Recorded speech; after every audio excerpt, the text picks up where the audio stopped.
Fertilisation से लेके delivery तक जो कोर्स ऑफ प्रेगनेंसी होता है ये बहुत ही ज़्यादा क्रिटिकल और क्रूशियल होता है। बहुत सारी एक्टिविटीज़ होती हैं जो एक फीमेल बॉडी में होती हैं। उसमें एक बहुत ज़्यादा इंपॉर्टेंट जो स्टेप होता है कि जो फर्टिलाइज्ड एग होता है वो ट्रैवल करता है न्यूट्रस में जाके अटैच करता है।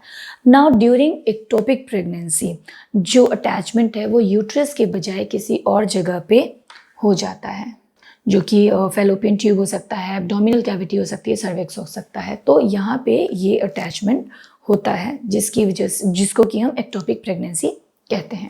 तो अगर किसी महिला को, किसी फीमेल को एक्टोपिक प्रेगनेंसी होती है तो जो प्रेगनेंसी रिपोर्ट्स होती हैं, हालांकि वो तो पॉजिटिव रिपोर्ट देती हैं, लेकिन जो फीटस है, जो बेबी है, उसकी ग्रोथ नॉर्मली नहीं होती है, क्योंकि जो बेबी है वो यूट्रस में ही ग्रो कर सकता है, उसकी वहीं पे नॉर्मल ग्रोथ हो सकती है। उसके अलावा और किसी जगह पे जो बेबी की ग्रोथ है वो नहीं होगी। तो जो एक्टोपिक प्रेगनेंसीज होती हैं इनको टाइमली मैनेज करना बहुत ज़्यादा ज़रूरी होता है। अगर इनको टाइमली मैनेज नहीं किया जाता है, ट्रीट नहीं किया जाता है, तो ये मेडिकल इमरजेंसीज लीड कर सकती हैं, जो कि जो महिला है उसके हेल्थ के लिए बहुत ज़्यादा हानिकारक हो सकता है, क्योंकि बेबी का तो development and growth ectopic pregnancy में नहीं ही होगी। एनी हाउ वो बेबी के लिए हार्मफुल तो है ही, साथ महिला के लिए भी बहुत ज़्यादा हार्मफुल हो जाता है। एंड फर्दर बहुत सारे कॉम्प्लिकेशंस कॉज कर सकता है, बहुत सारे हेल्थ कॉम्प्लिकेशंस कॉज कर सकता है। एंड प्लस अगर हम इसको टाइमली मैनेज कर लेते हैं तो बहुत सारे कॉम्प्लिकेशंस से तो बचाते ही हैं, साथ ही साथ जो फ्यूचर हेल्दी प्रेगनेंसी होने के चांसेस होते हैं उनको भी हम इंक्रीज करते हैं। तो टाइमली एक्टोपिक प्रेगनेंसीज का डायग्नोज होना और मैनेज होना बहुत ज़्यादा ज़रूरी होता है। अगर हम बात करें कि किन कारणों से एक्टोपिक प्रेगनेंसीज होती हैं या ठहरती हैं, तो एग्जैक्ट कारण बताना तो बहुत मुश्किल है, लेकिन कई सारे कारण हैं जिनको इसके साथ एसोसिएट ज़रूर किया जाता है। लाइक फैलोपियन ट्यूब की किसी वजह से इन्फ्लेमेशन या स्कारिंग है, कोई भी मेडिकल कंडीशन की वजह से, किसी सर्जरी की वजह से या किसी इन्फेक्शन की वजह से, तो ये एक्टोपिक प्रेगनेंसी का एक कारण हो सकता है। जेनेटिक एबनॉर्मलिटीज़ हो सकते हैं, हार्मोनल फैक्टर्स हो सकते हैं, कई तरीके के बर्थ डिफेक्ट्स होते हैं जो कि एक्टोपिक प्रेगनेंसी को सपोर्ट करते हैं। कई सारी मेडिकल कंडीशंस हैं जो कि फैलोपियन ट्यूब एंड बाकी जो रिप्रोडक्टिव ऑर्गन्स हैं उनके शेप में प्रॉब्लम ला सकते हैं, उनके स्ट्रक्चरल प्रॉब्लम ला सकते हैं, वो भी एक्टोपिक प्रेगनेंसी लीड कर सकते हैं। एंड बाकी एग्जैक्ट क्या रीज़न है, बाकी क्या और इसके रिलेटेड जानकारी हो सकती है, वो आपके डॉक्टर ही आपकी कंडीशन के हिसाब से बता सकते हैं। कई सारे रिस्क फैक्टर भी इसके साथ एसोसिएट किए जाते हैं, जैसे कि अगर जो महिला है उसकी उम्र 35 या उससे ज़्यादा है, 35 साल या उससे ज़्यादा उम्र की महिला में प्रेगनेंसी हो रही है, तो ये एक रिस्क फैक्टर हो सकता है। साथ ही साथ पेल्विक सर्जरी है, एब्डोमिनल सर्जरी है या फिर मल्टीपल अबॉर्शंस हैं, ये भी एक कारण हो सकता है। अगर पीआईडी की हिस्ट्री है या फिर एंडोमेट्रियोसिस की हिस्ट्री है, कॉन्ट्रासेप्शन के बाद भी अगर कंसीव हो जाता है, साथ ही साथ फर्टिलिटी ड्रग्स एंड प्रोसीजर्स के हेल्प के साथ में अगर कंसीव किया जाता है तो भी एक्टोपिक प्रेगनेंसी हो सकती है। स्मोकिंग एक बहुत बड़ा रिस्क फैक्टर है। एसटीडी की कंप्लेन हो सकती है या फिर पहले से एक्टोपिक प्रेगनेंसी रह चुकी है, उसकी हिस्ट्री रह चुकी है, ये भी एक कारण हो सकता है। फैलोपियन ट्यूब में स्ट्रक्चरल एबनॉर्मलिटी है तो भी एक्टोपिक प्रेगनेंसी हो सकती है, ये भी एक इसका रिस्क फैक्टर है।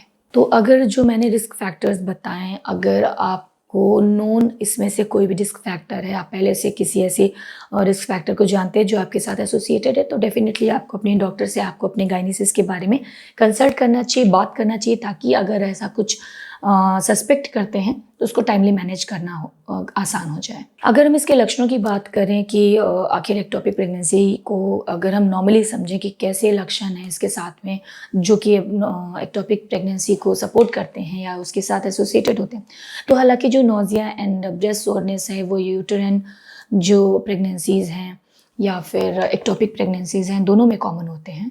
लेकिन कुछ एक और एसोसिएटेड सिम्टम्स होते हैं जिनकी सीवियरिटी हमें एक्टोपिक प्रेगनेंसी की तरफ सोचने पे मजबूर करती है। लाइक अगर सीवियर पेन हो रहा है, अगर शार्प वेव्स ऑफ पेन आप फील करते हैं एब्डोमेन में, शोल्डर में, पेल्विक रीजन में या फिर साथ में गर्दन में, तो ये एक इसका एक्टोपिक प्रेगनेंसी का लक्षण हो सकता है। साथ ही साथ अगर पेट में एक तरफ में सीवियर पेन हो रहा है, लाइट या हैवी विजाइनल ब्लीडिंग हो रही है, डिजीनेस एंड फेंटिंग की कंप्लेन है पेशेंट के साथ ही पेशेंट को रेक्टल प्रेशर भी फील हो सकता है। तो ये सारे जो एसोसिएटेड सिम्टम्स हैं एक्टोपिक प्रेगनेंसी के साथ में हो सकते हैं। तो अगर आपको प्रेगनेंसी के दौरान में प्रेगनेंसी रिज़ल्ट पॉजिटिव आने के बाद अगर आपको इस तरह के कोई भी लक्षण दिखते हैं तो आप अपने डॉक्टर को तुरंत कंसल्ट कीजिए, तुरंत इन्फॉर्म कीजिए कि एक्टोपिक प्रेगनेंसीज़ को किस तरीके से समझा जा सकता है, किस तरीके से डायग्नोज किया जा सकता है। तो हालांकि फिजिकल एग्जामिनेशन से समझना बहुत डिफिकल्ट हो जाता है, लेकिन फिर भी जो आपके डॉक्टर हैं फिजिकल एग्जामिनेशन को भी परफॉर्म करते हैं ताकि रूल आउट कर सकें। उसके अलावा अल्ट्रासाउंड की मदद ली जाती है जिससे कि जो डिटेल जानकारी होती है प्रेगनेंसी के बारे में, नॉर्मल है या फिर एक्टोपिक है, उसके बारे में मदद मिलती है। साथ ही साथ हार्मोनल जो इन्वेस्टिगेशंस होते हैं, HCG प्रोजेस्टेरॉन है, उसको भी इन्वेस्टिगेट किया जाता है कि उसका जो लेवल है वो कितना है। अगर स्टेबल है और फॉल होने लग रहा है तो ये एक सपोर्ट कर सकता है कि जो प्रेगनेंसी है वो एक्टोपिक प्रेगनेंसी है। साथ ही साथ अगर बहुत ज़्यादा क्रैम्प और पेन का आपको कंप्लेन हो रहा है, बहुत ज़्यादा ब्लीडिंग हो रही है, तो ये सारे स्टेप्स कंप्लीट करने के लिए हमें समय नहीं मिलता क्योंकि जो फैलोपियन ट्यूब्स पे बहुत ज़्यादा प्रेशर पड़ता है और रप्चर हो सकता है। तो इन कंडीशंस में इमरजेंसी जो सर्जरीज होती हैं वो परफॉर्म की जाती हैं ताकि किसी भी कॉम्प्लिकेशन से जो महिला है उसको बचाया जा सके। इमरजेंसी सर्जरीज़ के अलावा कुछ एक टाइम पे मेडिकेशंस की भी मदद ली जाती है जिससे कि जो वो डिसाइड करते हैं आपके डॉक्टर को तो मेडिकेशन की हेल्प लेनी है या सर्जरी की हेल्प लेनी है, किस तरीके से जो एक्टोपिक प्रेगनेंसी है उसको मैनेज करना है वो आपके डॉक्टर डिसाइड करते हैं। तो कुछ एक कंडीशंस में कुछ एक दवाइयाँ जिनकी मदद ली जाती है ताकि जो एम्ब्रियो है उसकी ग्रोथ को रोका जा सके एंड नॉर्मली या तो उसको पास आउट करवाया जाता है और रियली ऐसी कंडीशन में किसी सर्जरी की ज़रूरत पड़ती है। तो अगर दवाई के द्वारा क्लियर ऑफ किया जाता है तो उसके दौरान जो मिसकैरेज रिलेटेड सिम्टम्स होते हैं वो आपको देखने को मिल सकते हैं, लाइक क्रैम्पिंग है, ब्लीडिंग है और जो टिश्यूज़ हैं वो पास आउट होते हैं। तो ये मेडिकेशंस के द्वारा भी किया जाता है। उसके अलावा जो सर्जिकल ट्रीटमेंट्स होते हैं, सर्जिकली अगर एक्टोपिक प्रेगनेंसी को मैनेज किया जाता है तो लेप्रोटॉमी की मदद ली जाती है। कई बारी एक बार में नहीं होता है तो दोबारा भी इसको परफॉर्म किया जाता है। ये सारी चीज़ें डिपेंड करती हैं कि आपकी कंडीशन कहाँ पे है, जो लोकेशन है एम्ब्रियो की वो कहाँ पे है और कितनी ग्रोथ है उसमें। ये सारी चीज़ें डिसाइडिंग फैक्टर होती हैं कि किस तरीके का जो आपका ट्रीटमेंट ऑप्शन होगा वो अपनाया जाएगा। उसके बाद जब अगर सर्जरी परफॉर्म की जाती है तो उसके बाद आपको ध्यान देना होता है, आपको होम रेस्ट एडवाइस किया जाता है। उस टाइम पे जो आपकी वुंडिंग है, आपका जो साइट है उसका ध्यान रखना होता है कि वहाँ पे और ज़्यादा ब्लीडिंग नहीं हो रही है, कोई इन्फेक्शन नहीं हो रहा है, कोई फाउल स्मेलिंग ड्रेनेज नहीं हो रहा है, कोई रेडनेस या स्वेलिंग जैसी नहीं प्रेजेंट है, वहाँ पे कोई इन्फ्लेमेशन नहीं। इन चीज़ों का ध्यान रखना होता है और कोई भी आपको एबनॉर्मलिटी नज़र आती है तो आपको अपने डॉक्टर को इन्फॉर्म करना होता है। साथ ही साथ आराम करना चाहिए, अपने शरीर को जितना हो सके उतना आराम दीजिए, फ्लूइड इनटेक बढ़ाइए ताकि कॉन्स्टिपेशन ना हो। उसके अलावा पेल्विक रेस्ट भी बहुत ज़्यादा ज़रूरी होती है।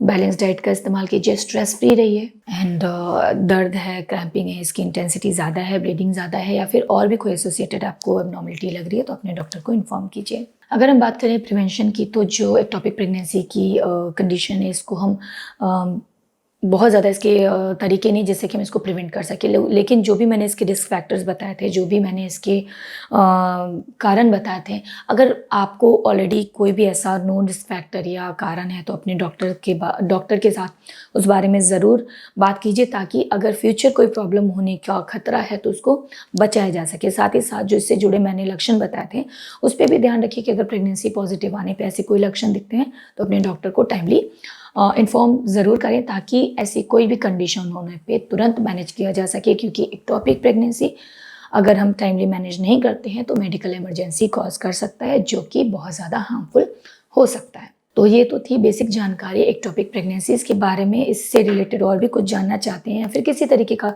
सुझाव देना चाहते हैं तो कमेंट बॉक्स में हमें जाके ज़रूर बताएं। मिलते हैं अपने अगले वीडियो में। धन्यवाद।